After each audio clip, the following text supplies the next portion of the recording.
এটা মনে করবেন আপনার প্যানিস, এই প্যানিসটাকে জাস্ট এই জেলটা মাখবেন, জেলটা এইভাবে দিয়ে নেবেন, জেলটা দিয়ে সুন্দরভাবে এটাকে মাখবেন। জেলটা মাখার পর এটা যখন আপনার স্ট্রংয়ের সাথে পিছলা থাকবো তখন কিন্তু আপনি এই যে জিনিসটা, এই ফোমটা বের করে নেবেন। ফোমটা বের করার পর এই যে গাজরটা নিয়েছি, দেখতে পাচ্ছেন জেল মাখানো। এখন যদি আমি এটাকে চাপ দেই, দেখতে পাচ্ছেন কত মোটা একটি গাজর, কত সুন্দর ইজিভাবে এটা ফিট হয়ে গেল। কোনো প্রকার কোনো জাতাজাতি কিছুই করতে হলো না, অটোমেটিক সুন্দরভাবে ফিট হয়ে গেল।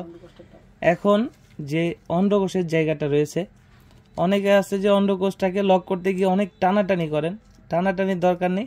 যে জেলটা আছে অন্ডকোষে একটু মাখিয়ে জাস্ট এইখানে এই গোড়ার দিকে টান দিবেন, গোড়ার দিকে এদিকে একটু টান দিয়ে আপনার অন্ডকোষটাকে এদিক দিয়ে বের করে দিবেন। তাহলে কিন্তু আপনার প্রোডাক্টটা অনেক দিন আপনি ইউজ করতে পারবেন, 1.5-2 বছর ইউজ করতে পারবেন।